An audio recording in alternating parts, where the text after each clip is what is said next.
നമസ്കാരം.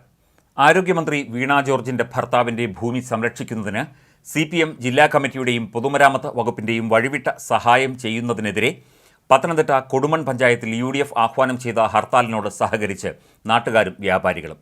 രാവിലെ 6 മുതൽ വൈകിട്ട് 6 വരെ നടക്കുന്ന ഹർത്താലിൽ ഒറ്റ കടകൾ പോലും ടൗണിൽ തുറന്നിട്ടില്ല.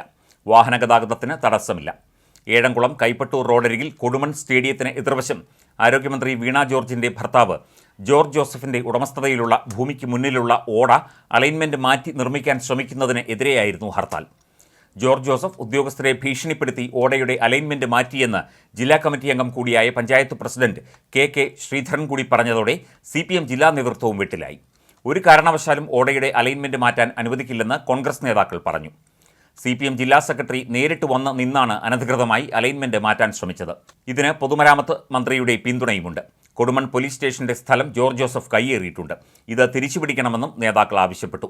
ഏഴംകുളം കൈപ്പട്ടൂർ റോഡിന്റെ നിർമ്മാണവുമായി ബന്ധപ്പെട്ട് ഈ ഓടയുടെ നിർമ്മാണം ബഹുമാനപ്പെട്ട ആരോഗ്യവകുപ്പ് മന്ത്രിയുടെ ഭർത്താവിൻ്റെ ഉടമസ്ഥതയിലുള്ള വസ്തുവിൻ്റെ അടുത്ത് വരുമ്പോൾ 25 സെൻറ്റിമീറ്റർ മുതൽ 90 സെൻറ്റിമീറ്റർ വരെ റോഡിലേക്ക് വരുന്ന നിലയിലാണ് ഇപ്പോൾ ഇത് കാണാൻ പറ്റുന്നത്. ഏതൊരു കുട്ടിക്ക് 4ാം ക്ലാസ്സിൽ കുട്ടിക്ക് പോലും ഈ ഓട വന്ന് കണ്ടാൽ കൃത്യമായി അതിൻ്റെ ചരിവ് നമുക്ക് വ്യക്തമാകും.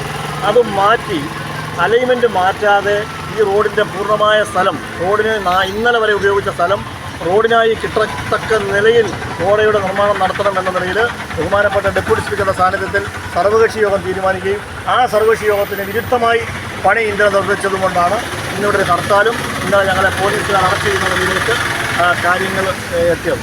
ഈ ട്രാൻസ്ഫോമറിൻ്റെ പേര് പറഞ്ഞാണ് ബഹുമാനപ്പെട്ട ആരോഗ്യമന്ത്രിയുടെ ഭർത്താവ് ഈ അലൈൻമെൻറ്റ് മാറ്റാൻ ശ്രമിച്ചതും ഇത്രയും പണി ചെയ്തു. ഈ ട്രാൻസ്ഫോമർ ഇവിടെ കൊണ്ടുവന്ന് ഈ ഓട അവസാനിപ്പിച്ചാൽ ഈ ട്രാൻസ്ഫോമറിൻ്റെ തെക്കുവശത്തു നിന്ന് ഓട തുടങ്ങിയാൽ അപ്പുറത്തൊരു ചാലുണ്ട്, അതായത് സ്റ്റേഡിയത്തിൻ്റെ സ്റ്റാർട്ടിങ്. ആ കലങ്ങിൽ കൊണ്ടുവന്ന് ഈ വെള്ളം അങ്ങോട്ട് സോപ്പ് കൊടുത്താൽ ആ വെള്ളം അവിടേക്ക് ഒഴുകി പോകും. ഈ ട്രാൻസ്ഫോമറിനെ വെറുതെ പഴി പറഞ്ഞ് ട്രാൻസ്ഫോമറിൻ്റെ പേര് പറഞ്ഞുകൊണ്ട് ഈ പറയുന്ന ഇത്രയും സ്ഥലം ഏതാണ്ട് 1.60 2 സ്ഥലങ്ങൾ അങ്ങേയറ്റത്ത് 60 പോയിൻ്റ് തുടങ്ങിയാൽ ഇവിടെ വരുമ്പോൾ ഏതാണ്ട് 2.5 മീറ്ററിൽ കൂടുതൽ സ്ഥലം സർക്കാരും നാട്ടുകാരും ഉപയോഗിച്ചിരുന്ന സ്ഥലം സ്വകാര്യ വ്യക്തിക്ക് എഴുതി കൊടുക്കാൻ വേണ്ടി അല്ലെ അവൻ അനുഭവിക്കാൻ വേണ്ടിയുള്ള നടപടിയുമായിട്ടാണ് ഈ ഓടയുടെ നിർമ്മാണം ഇപ്പോൾ നീങ്ങിയിരിക്കുന്നത്. അതിനെതിരെയാണ് ഞങ്ങൾ സമരം ചെയ്യുന്നത്. അയാൾ കരമടയ്ക്കുന്ന ഒരു സൂചി വസ്തു ഈ റോഡിൻ്റെ നിർമ്മാണ പ്രവർത്തനം തന്നിട്ടുമില്ല. നാളെ തൊട്ട് വേണ്ടാതാനും അതിനുള്ള സ്ഥലം ഇവിടെ ഇട്ടിട്ടാണ് സ്റ്റേഡിയത്തിൻ്റെ നിർമ്മാണ പ്രവർത്തനം നടത്തിയത്. അതുകൊണ്ട് അയാളുടെ വസ്തുവിൻ്റെ അതിർത്തിക്കൂടെ ഓട നിർമ്മിക്കണം.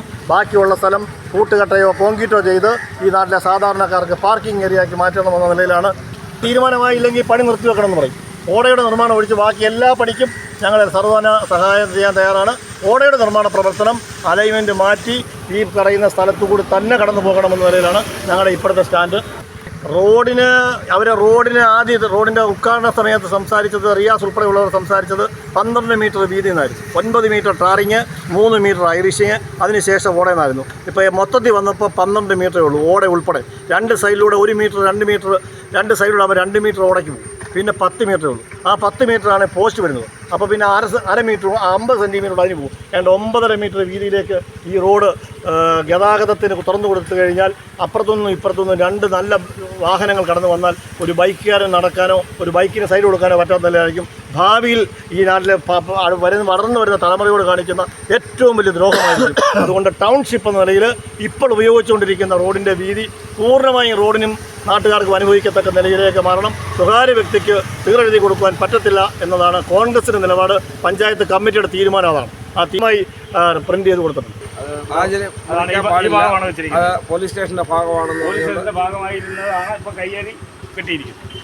നമ്മൾ പഞ്ചായത്ത് കമ്മിറ്റി തീരുമാനമെടുത്തിട്ടുണ്ട്, പാർട്ടി പരാതി കൊടുത്തിട്ടുണ്ട്. പക്ഷേ അധികാരത്തിൻ്റെ ദർവ് ഉപയോഗിച്ചുകൊണ്ട് ഇതൊന്നും നടത്തിയിട്ടില്ല. മൊത്തം ഫോണിലും 2ഉം 3ഉം ഫോൺ വീട്ടിൽ വെച്ചിട്ട് മന്ത്രി റിയാസിൻ്റെ ഓഫീസിൽ നിന്നാണ്, മുഖ്യമന്ത്രിയുടെ ഓഫീസിൽ നിന്നാണ്, പത്രാഫീസിൽ നിന്നാണ് പറഞ്ഞ ഉദ്യോഗസ്ഥരെ ഭീഷണിപ്പെടുത്തുകയാണ്. ഇന്നിത് ചെയ്തില്ലെങ്കിൽ നാളെ കസേരയിൽ ഇരിക്കത്തില്ല എന്ന നിലയിൽ ഭീഷണിപ്പെടുത്തി ഉദ്യോഗസ്ഥരെ മുൾമുനയിൽ നിർത്തിയാണ് ഇത്രയും നിർമ്മാണ പ്രവർത്തനം നടത്തിയത്. അതിന് ജില്ലാ സെക്രട്ടറിയുടെ നേതൃത്വത്തിൽ ജില്ലാ സെക്രട്ടറിയുടെ വന്നു നിന്നാണ് ഈ കോൺക്രീറ്റിൻ്റെ പണികൾ ഇവിടെ നടത്തിയതും. അതിനുശേഷമാണ് ബഹുമാനപ്പെട്ട ഗ്രാമപഞ്ചായത്ത് പ്രസിഡന്റ് തടഞ്ഞതും.